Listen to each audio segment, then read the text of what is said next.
Welcome to the Macon Atlanta podcast, where we are interviewing interesting Atlantans who are taking adventurous routes to a better way of living. Our guest today is Cesar Wurm. He is the VP of Commercial for IHG Hotels. He is an author, a connector, a Leadership Atlanta graduate, and an author. He's written the book, The Powers of Addiction, Finding Freedom and Acceptance and Recovery. And we had a pretty wide-ranging conversation about his journey, what it has meant for him to be connected in the community, how he spends his time as a parent and a professional and an advocate, and how he decided to share his story about overcoming alcoholism and what that has meant for both his life and for others that he's interacted with.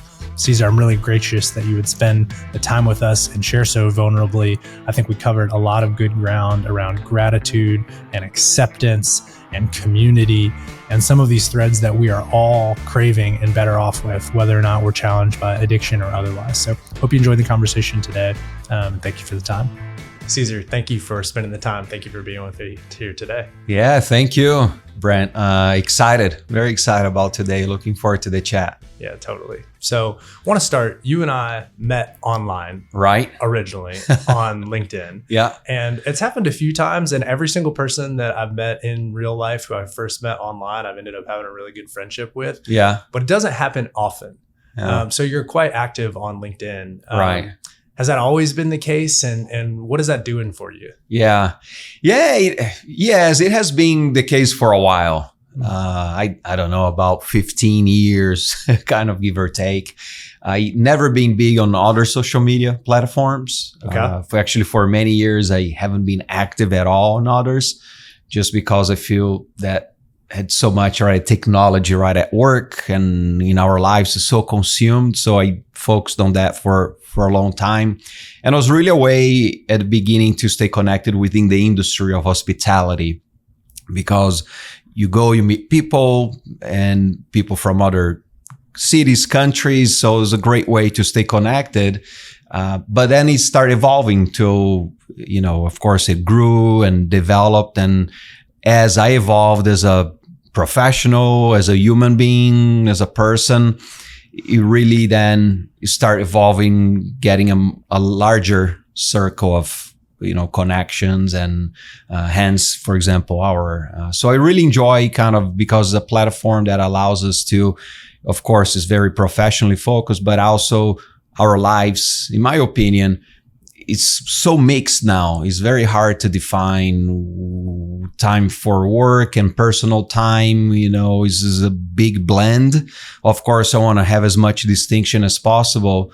But bringing things that I think that brings value to the professional side of things, but still can have personal implications. Yeah, totally. Thinking about social media and LinkedIn specifically.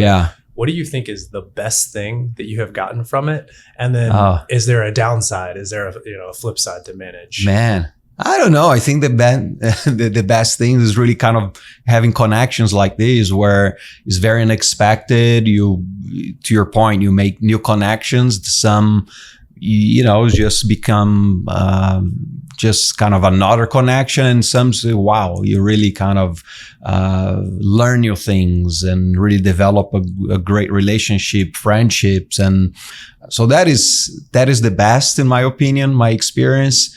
And then downside, I think with anything else, right? If you overdo, it can, have a negative effect. And so I think I try to put timelines in a lot of things in my life. It's like, hey, try to find that cutoff so it doesn't become too much.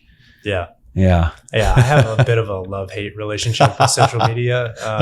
And I feel like I read enough articles and media about, the unhappiness levels rising, like the more you use Instagram and other things. And oh, really? I cut it off in 2017. I was like, I think I'm done with my personal Instagram. And then you miss things. Like I find that I miss sometimes friends have gone on a trip and I haven't learned about it, or you fall behind on popular culture and other news if you miss out. But at the same time, it's really hard for me to not get sucked in a little bit if I'm like playing the game. Yeah. Like how have you managed that? Yeah. So before I answer, is there a time like that is recommended from this article, or when you learned, is like, is there something like up to 2 hours a week? I don't know, or something like this is kind of okay, or...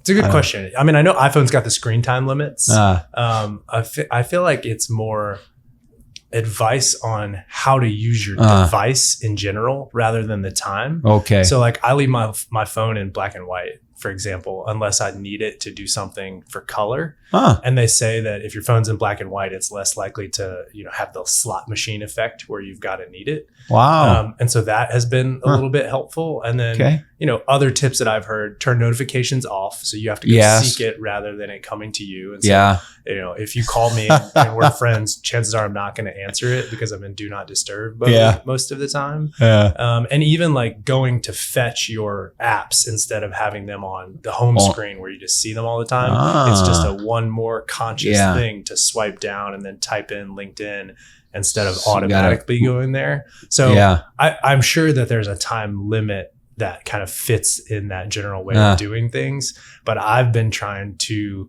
kind of ungamify it a little bit so that I'm more in control of what I pay attention to. Wow. Which is, I mean, it's kind of crazy that we even have to sit here and have this conversation. Yeah. But I love that. I mean, because I never thought about it, because to your point, when it's so accessible, it's just right. It's just there. So you just get it. But to your point, if you got to consciously take a step to do some things like, okay, do I really need it? Do I really want it? So, wow, I'll do that. Yeah. I mean, the times I feel it's like when I'm like going to the bathroom and it's like I'm walking from my desk to the bathroom and it's like automatic. I grab the phone, I go in, I look to see what's happening. I need something. It's like a little dopamine hit. Yeah. And it's like, is that where we are? Yeah. Where I can't walk from the office to the bathroom without need of distraction or something and just kind of being there. So that's, I feel like, the downside that I try to manage away from with social media, which is not having my mind kind of hijacked on a day in, day out. And hijack is a strong word. But still like an automatic pattern of control where I've got to be doing certain things. But then the flip side of that is like, you miss out on fun things and good memes and popular culture and what's going on with your friends. So I don't know. It seems like a balancing act. Yeah. Yeah, agreed. I don't know if I have the perfect. I definitely don't do it perfectly. The thing that I've been doing recently, to your point, is just kind of, I don't use like the screen time per se, but I just set myself some time limits on like, hey, unless it's work related, like this is my cutoff. And, sometimes I go days without, to your point, without checking, especially Facebook and Instagram, things like that, where that doesn't bring value. Because to your point, you can see where there are days that I'm not in a good spot, and you realize that it's like, hey, I've been spending a lot of time in social media. So, I think there's definitely a correlation, and trying to find that, I don't know if balance, but some sort of harmony between your health, what's important, and a little fun. Yeah, totally. And you mentioned this being a good way to meet people in the hospitality industry and LinkedIn. So we're recording this from IHG. Yeah. And what I have perceived of you is somebody who lives the hospitality industry ethos. Yeah. And even, we met in the lobby, and I think you greeted 6 people by name between the lobby and the elevator and us getting to the floor where we're recording this. Yeah. It seems like an awesome fit of an industry for you. I'm curious how you got here, and if you can kind of describe like what it's like working in the hospitality industry. Sure. Yeah. Well, thankfully it was a good fit because my grades are so bad in school that I didn't have many options to, choose the college path, like, law or medicine. I was never in the cards with my, my grades. But to your point, I always enjoyed people, generally speaking. Growing up, I was had a lot of friends, and so I always enjoyed people in general. And then I start working in Brazil as an assistant room service waiter at a new hotel in São Paulo, and I loved it because the atmosphere is like, a lot of people and interacting with guests, people from all over the world, and usually people are people are happy for the most part. So you always have like some good interactions. You learn a lot, just like I learned from you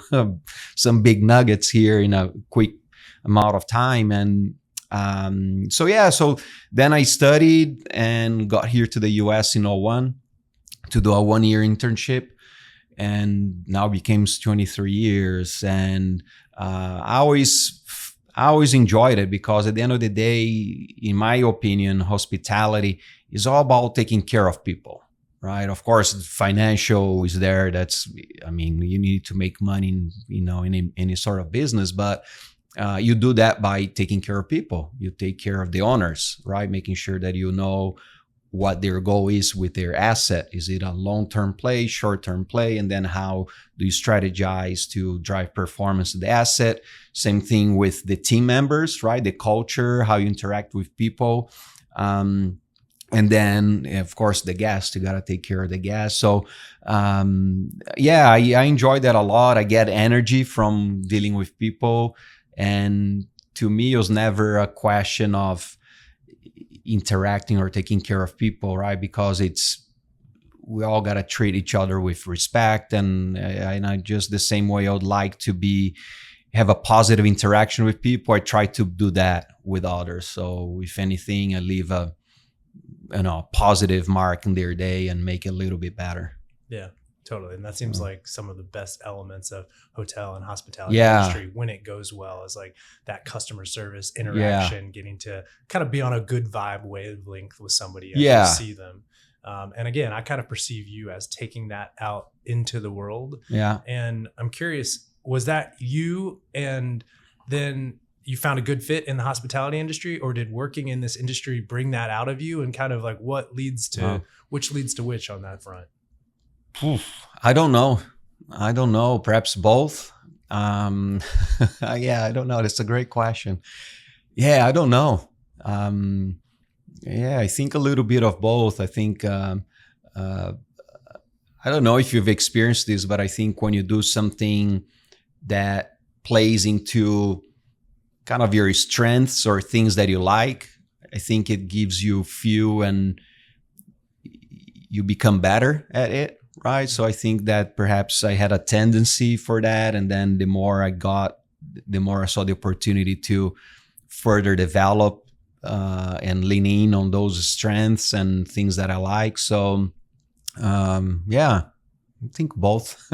Yeah, that resonates for sure. I have a consulting background, and I think one of the biggest things I took away from McKinsey and the consulting model was strengths-based feedback and strengths-based development. And it's basically like, if you've got some strengths over here and you've got some deficit areas, you can spend a whole lot of time and energy trying to correct those deficits, but you're likely actually going to get further if you lean into what naturally comes to you and gives you energy. And that doesn't mean you just ignore weaknesses and blind spots and say, that's not me, but still like find what jives with your personality and the way you get energy and otherwise, and like go for that. Yeah. So that seems like a really good fit for you. Yeah, that is great. I learned that much later in life than you did about these strengths. But because it's funny, throughout your career, I knew, like, for example, I was never the best.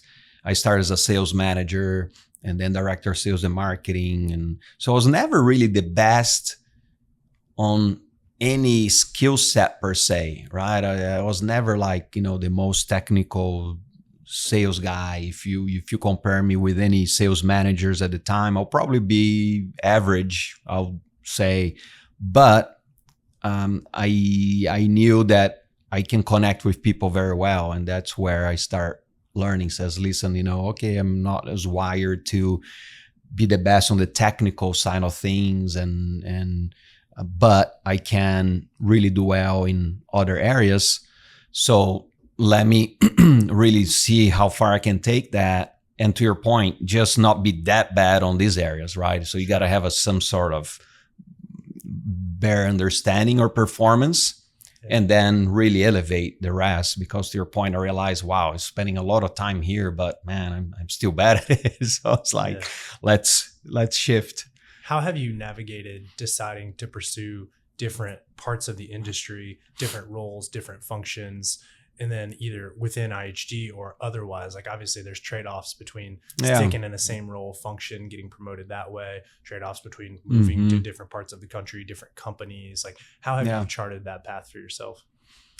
Yeah, for the most part, mostly through gut instinct. So I always wanted to be in sales, or I thought I wanted, and that's how I didn't start that way, but then I really worked really hard to get a chance, and I got and continued that path. But then a lot of the opportunities and decisions I made in life was always based on connections and either people that I met or that I had exposure to, and then opportunities start progressing. And then it felt like, hey, looks like a good positive next step, even if it's not a promotion per se, but be working for a fantastic leader or learn a different segment of the business, then great, right? I will do that, especially young in your career. You have so much time that I sometimes even wish I did more of that to learn kind of more areas. But it's been really good, and I always look to be surrounded by great people. I always been very fortunate to have amazing leaders that was very supportive, helped me grow, gave me opportunities that I wasn't quite ready, honestly. But you figure it out. And the one area that I never chased, or I wanted to for a long time, was to become a general manager. Okay. And then I really don't know what was the point, but it came to a point where kind of I leaned in even more heavily on the revenue generation side of things. But that could have been a path I think that I would enjoy. What was it about that hotel GM role that leapt out at you? Yeah. Well, I think is really, building a nice team, a nice culture is almost like you have a little mini city or a big family, because you have, the business where you have everything from revenue generation, cost control, customer service, operations. So it's a pretty broad scope, but really leans on your ability to lead people and have a culture.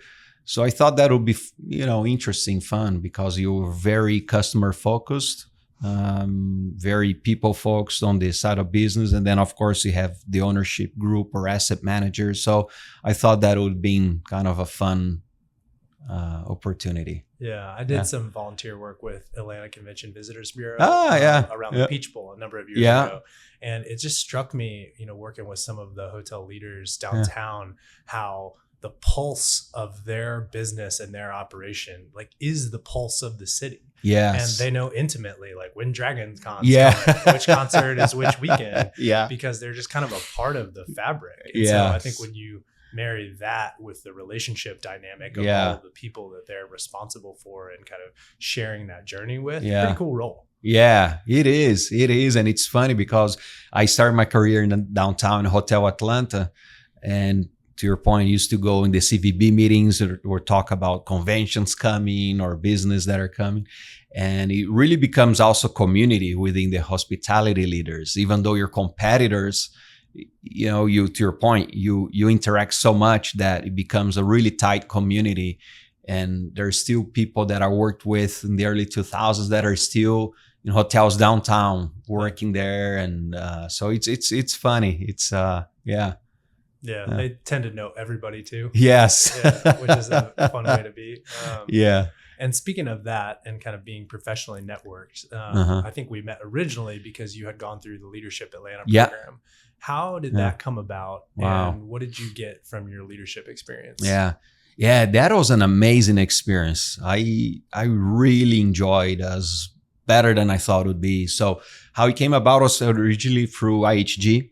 So IHG, some of the leaders approached me and said, hey, we thought you could be a good fit here. Would you have interest?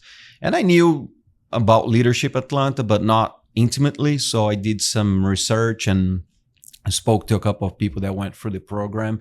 And I said, wow, this could be really something special, because to your point, it's about, communities, a great networking. Of course, you make good people, but then it's like. Can you describe the program too? Yeah. Thanks. So Leadership Atlanta is a 9-month program that really try to attract different kind of leaders within the city that really to intimately get to know the city aspects, everything from education, socioeconomic, you discuss race, education. So really that provides you as much education as possible about how to help Atlanta continue to thrive, right? So the goal is to showcase as many areas as possible on how you could possibly become even more engaged,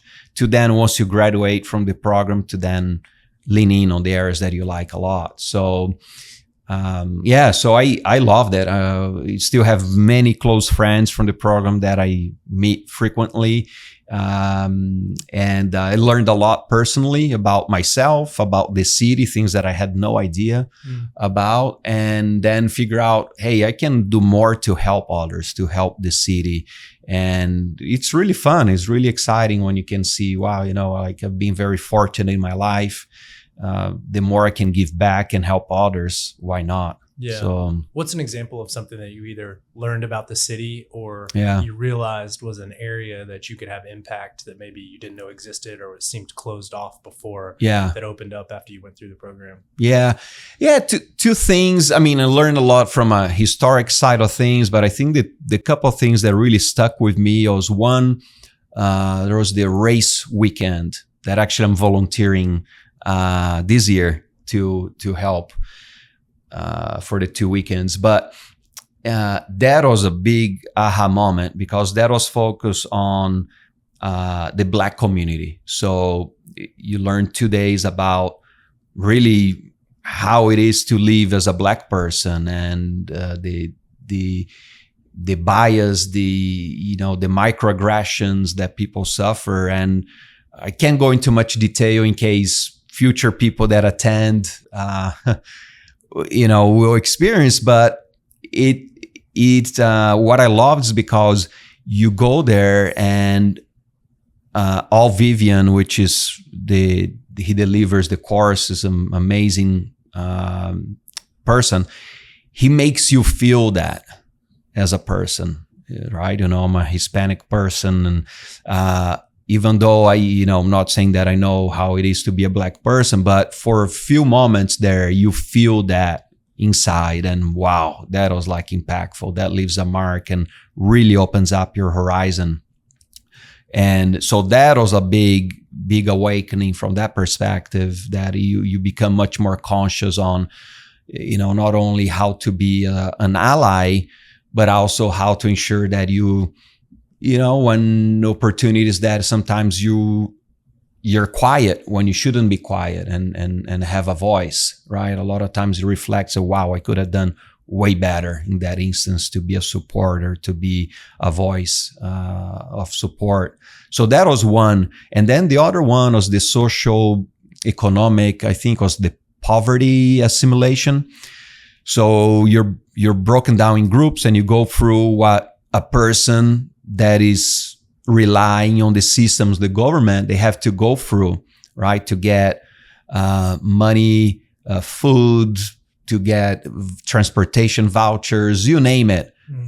And that was also an awakening because it's easy, right? A lot of times you just assume people, wow, they choose not to get out of these, or they choose not to get a job or whatever. But man, you figure out pretty quickly how hard it is, right? You got to go from one place to the other. Then you get there. Oh, you need to go this other place first, but then they don't have the transportation. Their car breaks, is repossessed, or they get a flat tire. So then how everything is so interconnected, and how one little thing, right? Either is a bad decision someone makes, or you get an illness, whatever the case, it starts that snowball. You get, you can show up to work for a few days and then you get fired, and then boom, boom, boom. And then it's like, how do you get out of it? right? How do you get out of it? And it's not easy as you think. It's definitely not that's the case. So to me, those the two big things that is like left a mark. Totally. Maybe the empathy and understanding that folks, especially who are experiencing homelessness, are a lot more like you and me, if you will, proverbially. And then, like you said, the snowball effect. It's one rent payment, maybe perhaps compounded by some challenges with substance use or otherwise. And then it just happens and it snowballs, and it's a cycle that you're on the wrong side of.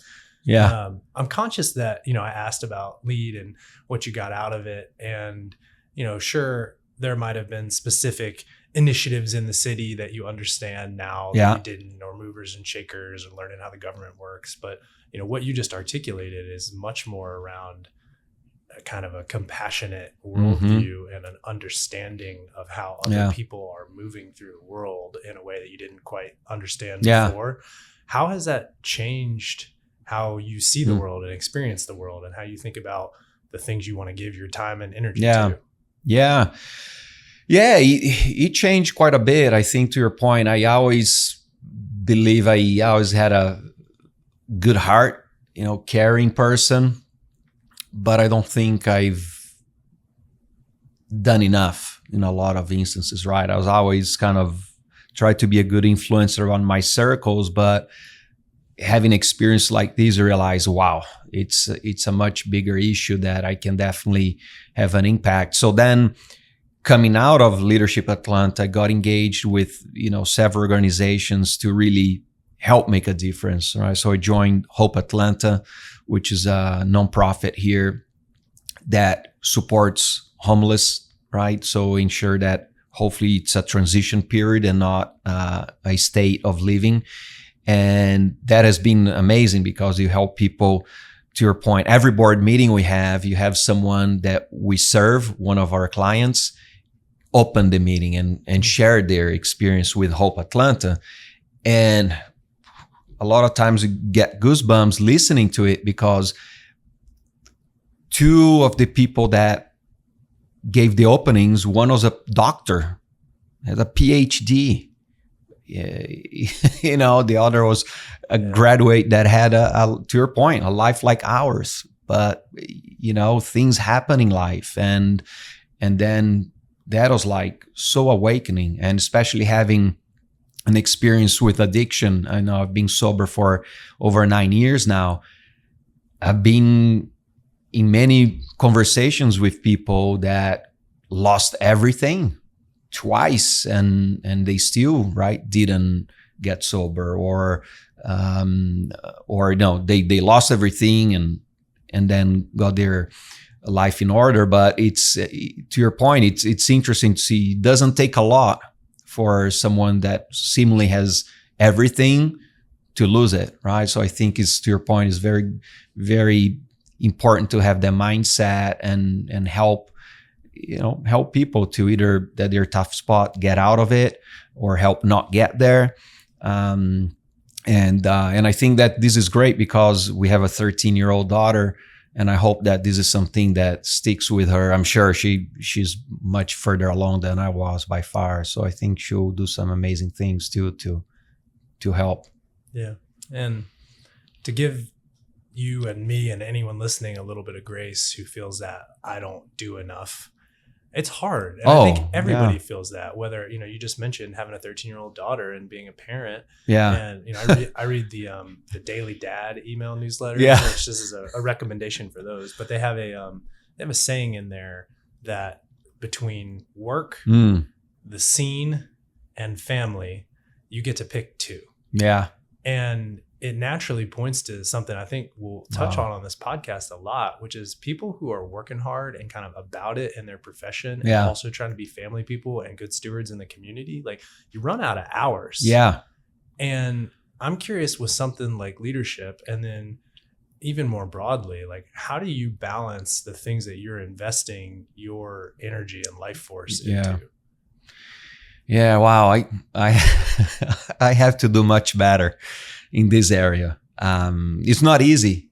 To your point, it's not easy because, of course, work takes a lot of time, and it's in this business there's always something going on, and probably like any line of work, you can always do more. You can leave the office or stop working at home and you still feel you have another day left. So I think it's figuring out how to prioritize not only work, but then also life and how you want to help and see what's more important, how you can do things efficiently, and then also what to say no to. And I'm really bad at saying no, becoming a little better. Yeah. But I think you got to realize is like you can't do everything all the time, right? Otherwise you just burn down and hit a wall. And sometimes I catch myself where I'm not in a good spot, and I realize it's like, wow, of course, it's like you're going nonstop all the time. It's like it's not sustainable. So you gotta just recenter. And thankfully, my wife is really good at calling me out when I need it. So she helps me stay as focused as I can, as centered as I can. Yeah. But it's not easy. Yeah. What advice would you have for somebody who is thinking, I would like to do a little bit more in the community, but maybe it either feels inaccessible because I don't know where my precious unit of time would actually make a difference or be valuable, or I'm worried about making too big of a time commitment and then not being able to live up to it. How would you recommend somebody get started or like plus that up marginally if they're trying to? Yeah, I would say start small. To your point, I think if you can do anything is great, right? So if you're doing 0 today, you go to a 1, right? It's a big jump. It's still is small, but it matters. So everything you do matters and it makes a difference. So I think that's important to keep in mind. And then second, try to find something that you can relate to, that you can either you have passion towards, because I think then it will become much better. Because number one, you likely get energy from doing it. Yeah. And then second, you enjoy. So I think it makes a little bit easier. And I think it's okay also to say no, when a lot of times I used to feel guilty, or I feel guilty, but it's like, hey, to your point earlier, it's like, hey, if I'm saying no to be with my family, that's a fantastic no, right? Because it's like, they're my priority and they should be. Or if I say no to take care of myself because I need that break, I need to recharge. Yeah, it's okay to do that. You don't have to always say yes. And then there are times where you're in a better spot, you have, more free time, and then you can say yes or do a little extra. So try to find that and accept that, hey, you can't do everything all the time. And so start small. Yeah, totally. That thread around finding what it is that gives you energy and makes you feel like you're coming alive. Yeah. And then pursuing that and following that, like that seems to keep coming up in conversations like this, even in places where you wouldn't expect it. I talked to a pastor who had written a book around beloved community, and he was saying, yes, a lot of this work around justice is correcting things that are wrong, but it's also figuring out what turns you on and allows you to become a fully activated, vital human, and then pursuing that. Yeah. Because God wants people who are turned on, and the community needs people who are kind of fully living into that. So that makes sense around, finding the outlet that's going to give you energy and let you feel like you're tapping into something vital. Yeah. And it's interesting because it helps everything in your life, right? So let's say when I do things that recharge me, either because I'm doing something that I volunteer, or meditating or working out or whatever, that really, then I become better at work, and vice versa. So I think to your point, it's, that's a great point. Yeah. That virtuous cycle of more energy leading to more energy. Absolutely. Yeah. That makes total sense. Yeah. You mentioned being sober for 9 years. Yeah. And I know you've published a book on the powers of addiction. Would love to, I definitely want to talk about the process of writing the book and deciding to share your story. Sure. But curious just if you can tell us a little bit about the backstory there and kind of some of the things that you have battled with and gone through and how we got to this moment. Sure. Yeah. So I grew up, my dad is an alcoholic. He never really got help. So to me, alcohol is always a part of life. So to me, I was like, hey, that's day to day. So I always been a big drinker. from early age, experimenting early, being in high school, kind of, and college, and right. So, and to our point, I was always being a social person, so I never had issues like finding parties and and having a good time. So that was always there. And then, of course, within actually even the line of work, within sales and hospitality, there is a lot of events and activities. So it's very easy to find reasons and opportunities to make that part of your life. But that was always like that. And but then it's interesting because addiction, there's many factors, right? There's genetic side of things, and then the environment, all these risk factors that I spoke about, and so I had, I think, the perfect combination. But it progresses quietly, right? Yeah. You really don't.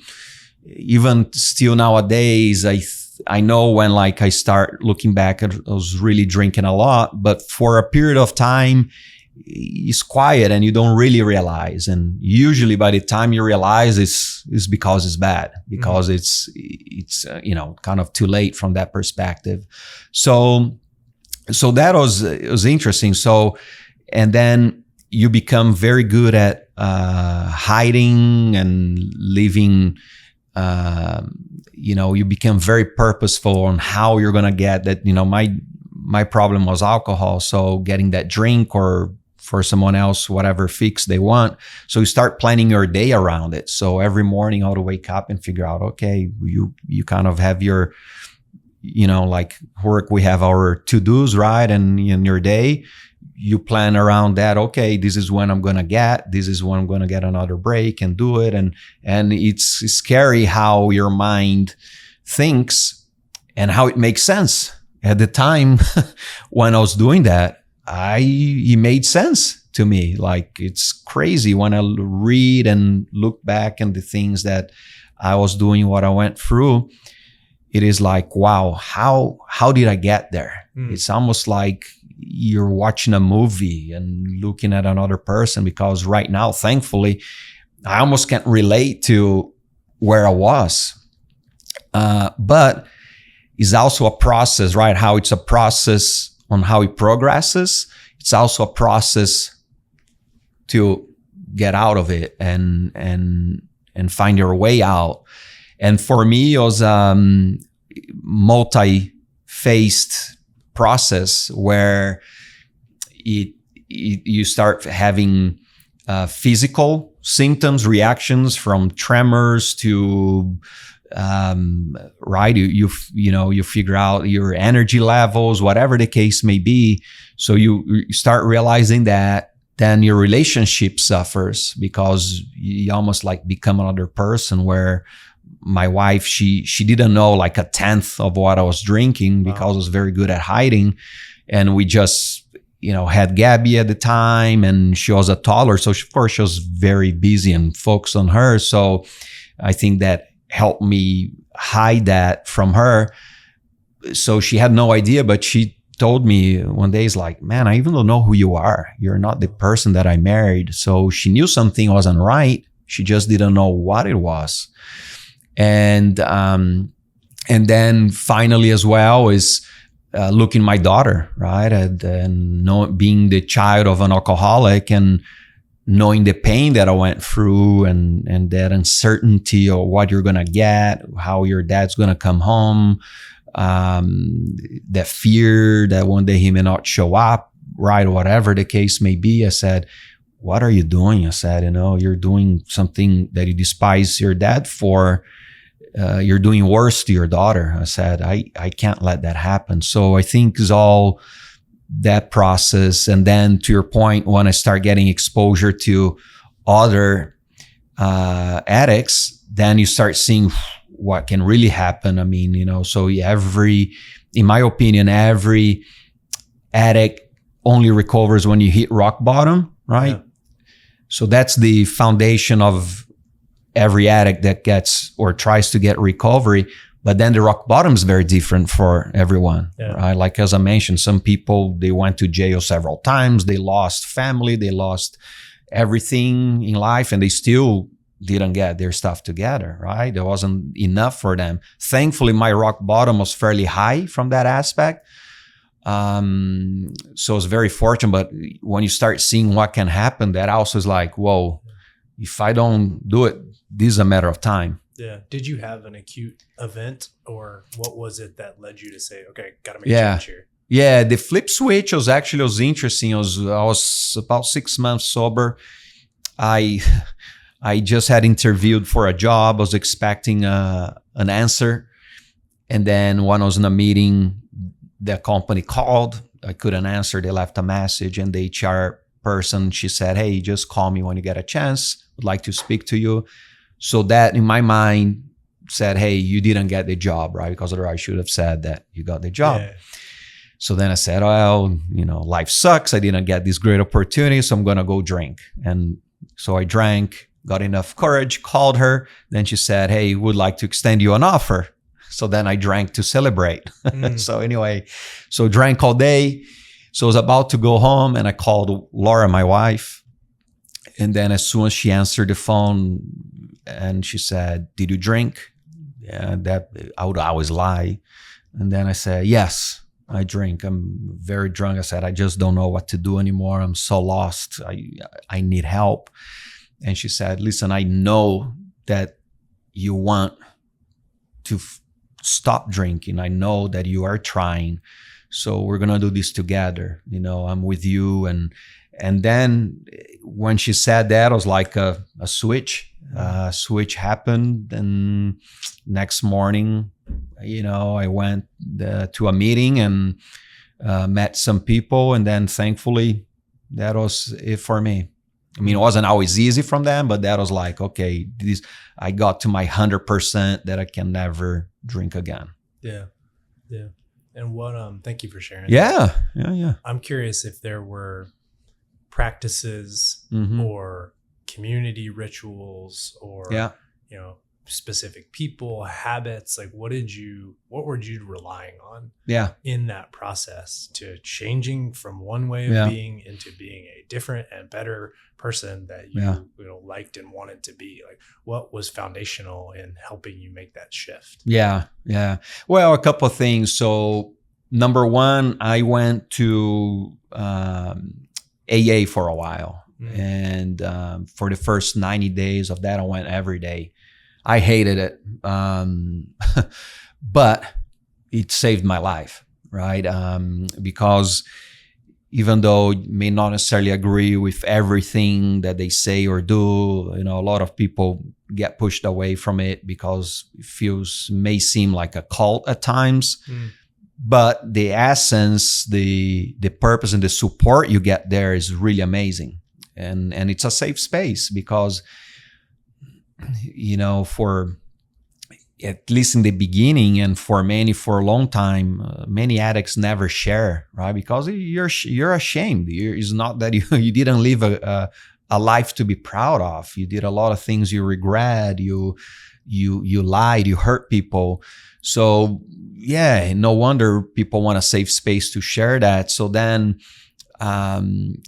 just having that group that you see, wow, people like you and and then people that are very different backgrounds, how much similarity there is in the journeys. Doesn't matter your socioeconomic status, if you're black, white, green, yellow, if you're gay, straight, you hear so much of the same that's like, wow, I'm not alone in this. And there is a way out. So that was really, really helpful.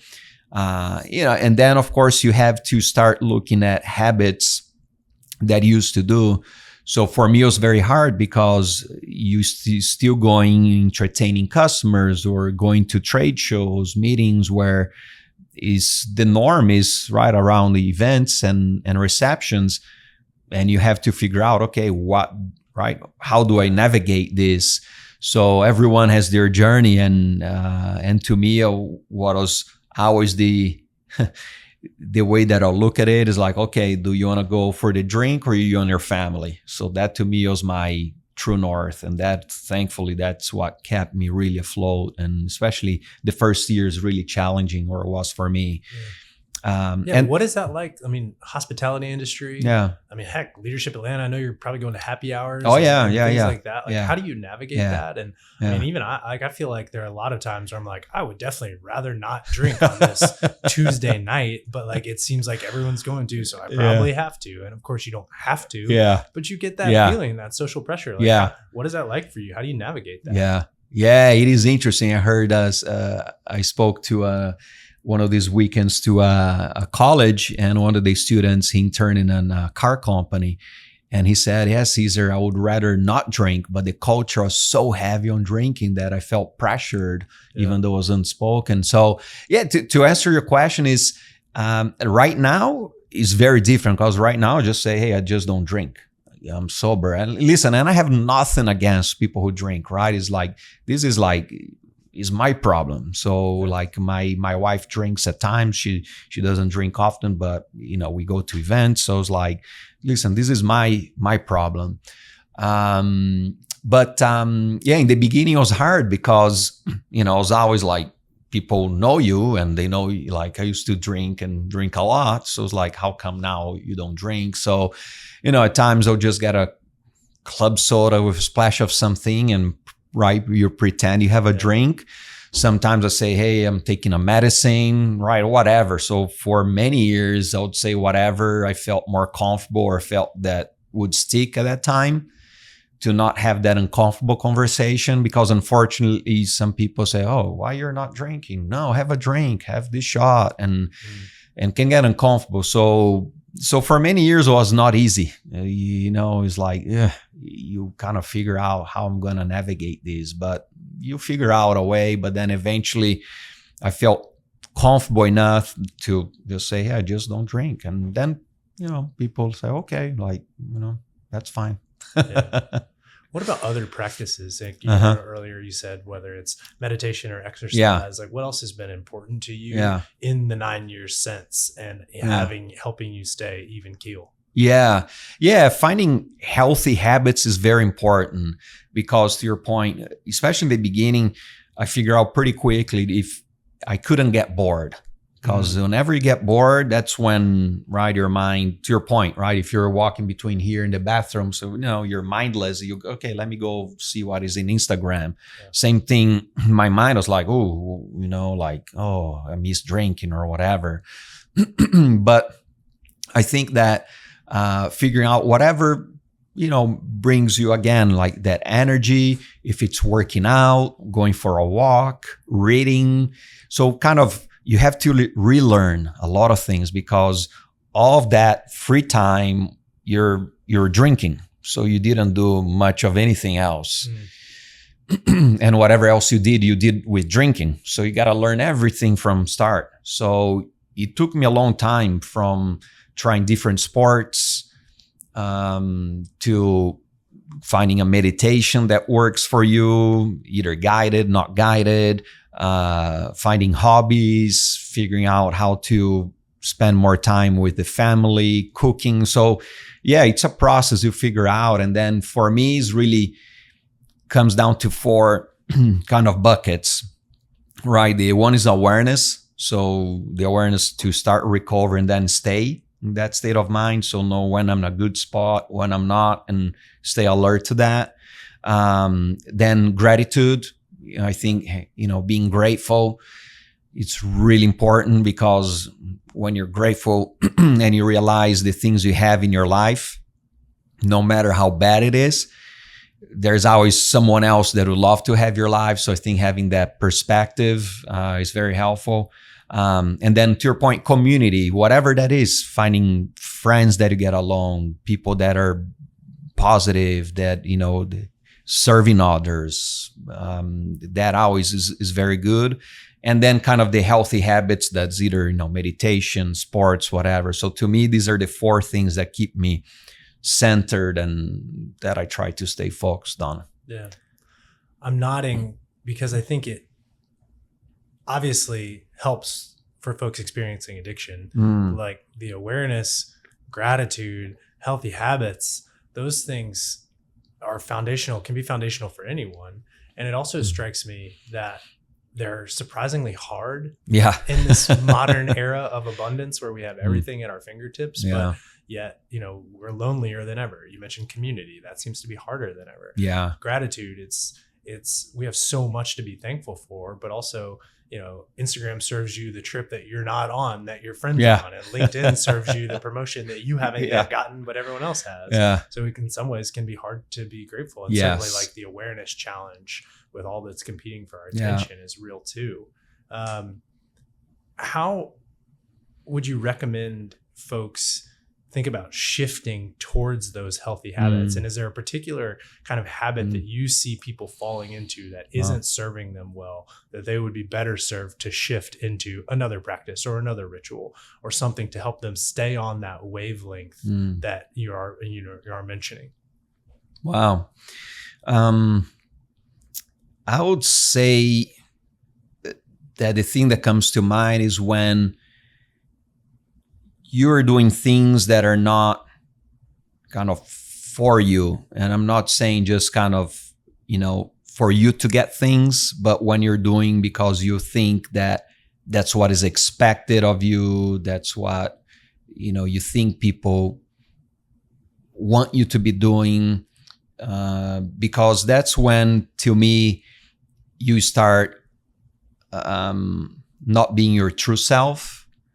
And then it's easy to start, getting either isolated or start being resentful because you're giving things that are important to you that you're not being recognized or appreciated for, whatever the case may be. So I think it's always important to, look at what's important to you, what aligns with your values, and then kind of go from there.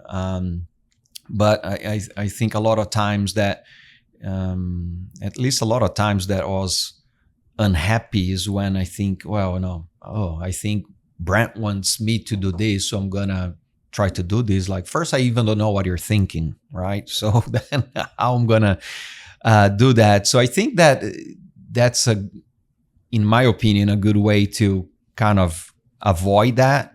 But it's not easy. It's life, right? Life happens. You get put into many different directions. It's not always that you can stay and kind of in that line of thought. But I think if you try to do that as often as possible, I think you have the best chance. Yeah. I sometimes articulate it as kind of a wavelength or a way of being that I want to stay on. Yeah. And there's a lot of different things that want to knock me off that. Yeah. Or that I allow myself to get knocked off that wavelength and way of being. But then when I find it, which is kind of rare, it's just like you've realized this is the way of being. Like I feel like fully alive. I feel awake right now and aware. Oftentimes being in community helps me with that too. Yeah. And I find myself as well, it's funny you said that because I don't know, the last few weeks I had some, days that I wasn't really at my best. And, a couple of days I was beating myself on it. I said, listen, it's okay to not feel great all the time. Yeah. You got to be careful, not like feed into that state of mind and being, but also not, right? We're human beings. You're not like a machine that every day your computer, you turn on, you're on and you're always on. It's like stuff happens. Sometimes you just feel off for a reason or no apparent reason. So I think it's sometimes okay to let feel and process that and then quickly say, okay, how can I come out of that and be in your wavelength, that will still, kind of feel okay or still be true to myself and get there without getting mad at, that I wasn't okay for, a day or two or whatever the case may be. Yeah. Funny balance between knowing that you have agency Yeah. and the ability to pursue those healthy habits that help you right the ship when it's turning in a weird way, but then not punishing yourself for being off. I feel that for sure. Yeah. And so you obviously have decided to make your journey and your struggles quite public. Mm-hmm.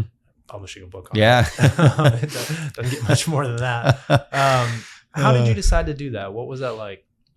Yeah. Yeah, it was also a journey, because for the first 6-7 years of my sobriety, I didn't share much. Very few people knew that I was sober, because I still had a lot of shame, a lot of guilt. And so, yeah, I didn't come out of like the attic closet, right? I was holding that.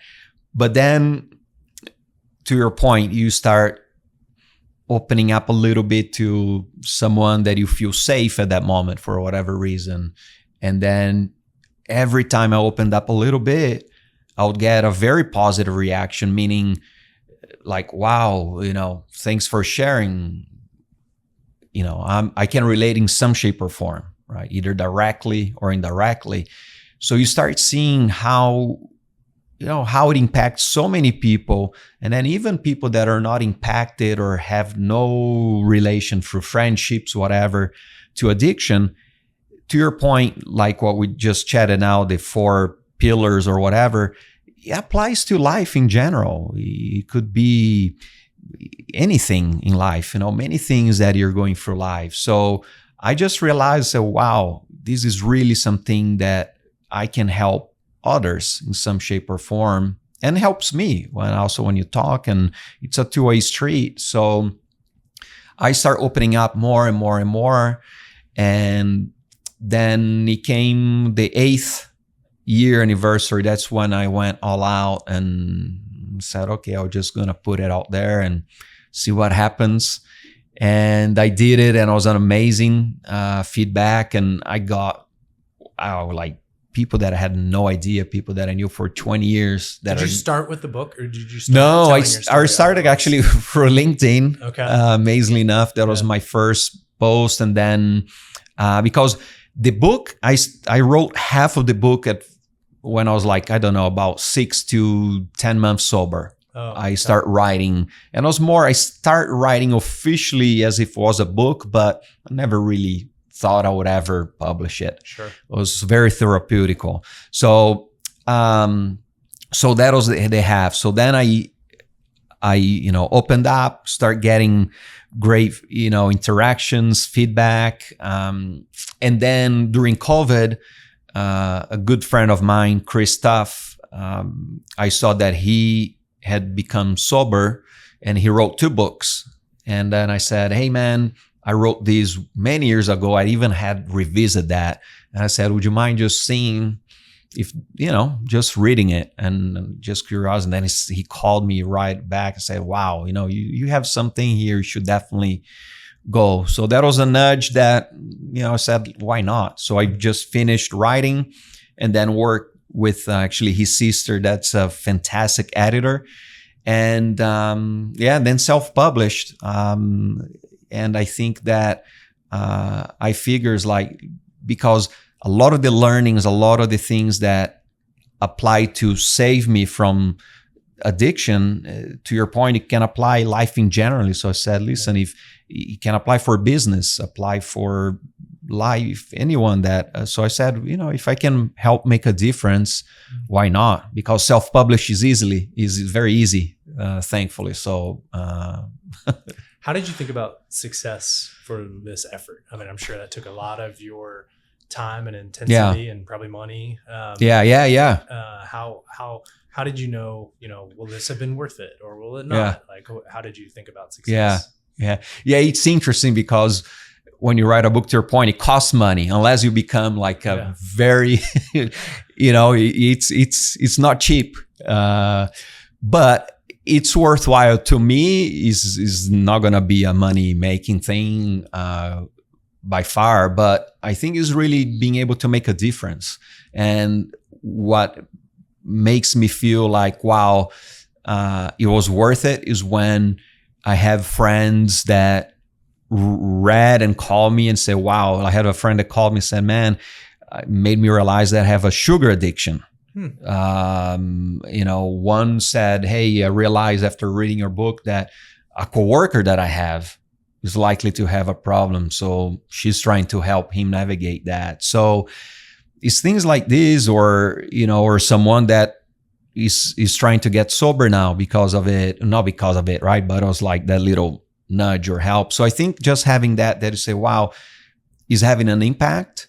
That to me is what success looks like, just having a positive impact. Totally. Did you put any kind of quantitative goal on it, or truly qualitative and hearing those impact stories? Yeah, not right now. I know. Yeah, just kind of these stories and yeah. What was self-publishing like?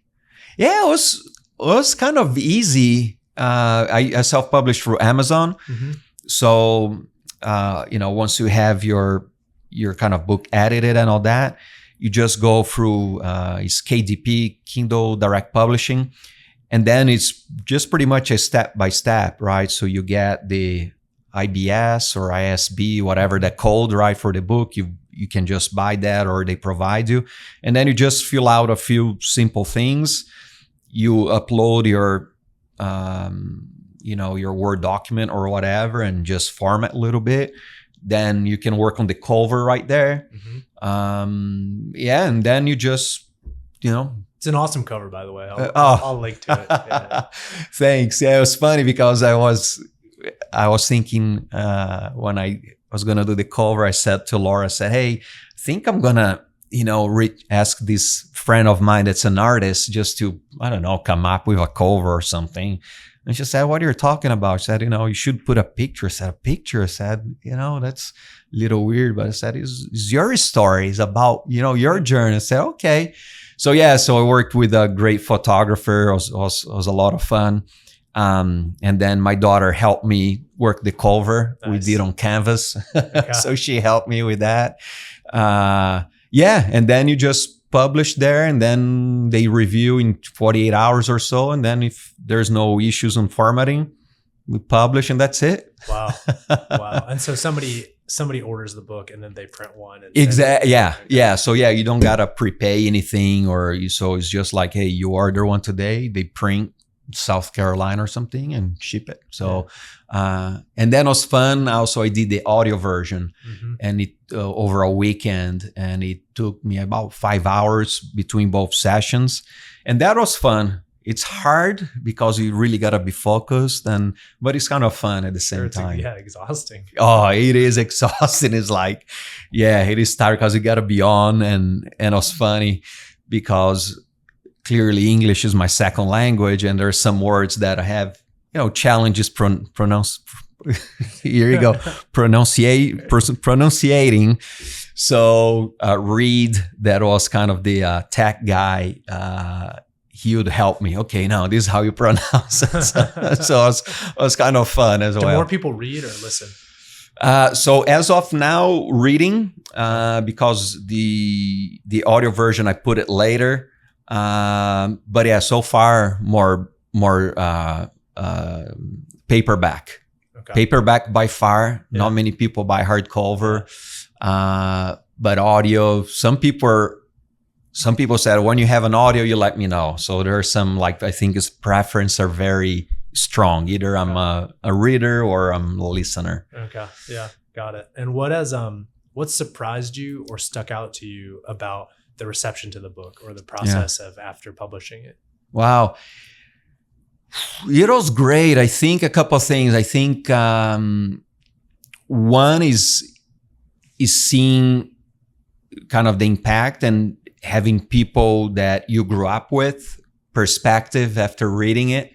Some things they can relate to, some they don't see it. Some people, like I said, that I work with, that they were having issues while I was having issues, and I had no idea. So that is like, wow.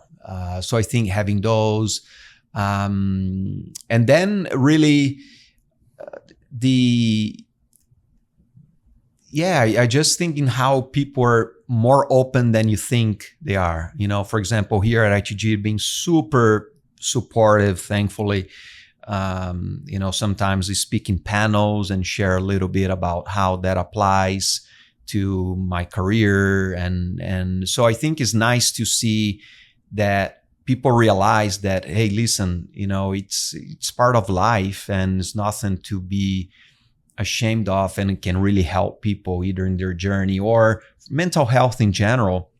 So I think that was really very pleasant I didn't have anyone that said, man, what are you doing? Or, or a negative reaction is either, so that's great to see. That's great to see. Totally. Well, I commend the courage and the follow through to put it all the way together and to take something that you had written 7-8 years prior, it sounds like, and then fully bring it to life. Yeah. Did it make you want to do more in the future, or did that feel like that's the story to tell? Yeah. Right now, no. Right now, I don't have any plans. If something comes up later, not opposed to.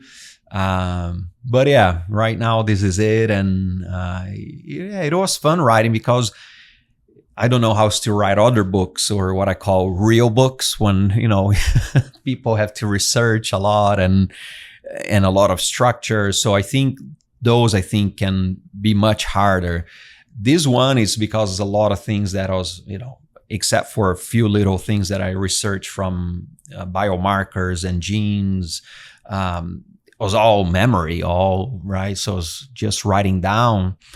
Didn't take actually that long, but it's more the editing and things like this. But it was fun because I never thought I would write anything. I mean, like I said, I was horrible in school. I didn't enjoy writing.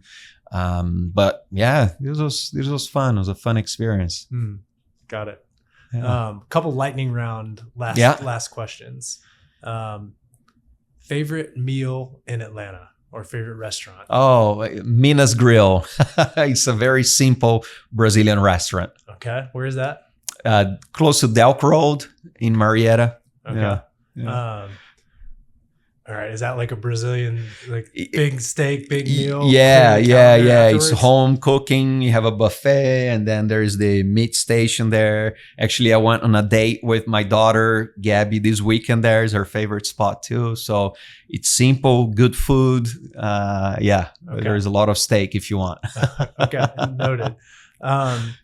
Any books or media that you would recommend to any listener? It's maybe something that's helped you, something that you gift to people often, any that you would recommend folks pick up? Yes. So media that I listen a lot is Jay Shetty and Ed Milet.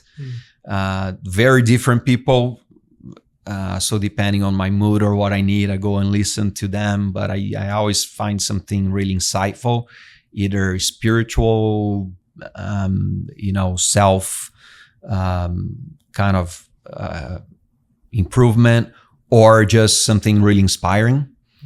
And then meditating. I think if you can do, like, even if it's 5 minutes, whatever meditating, you don't have to sit quiet. It can be self-guided. It can be just breathing.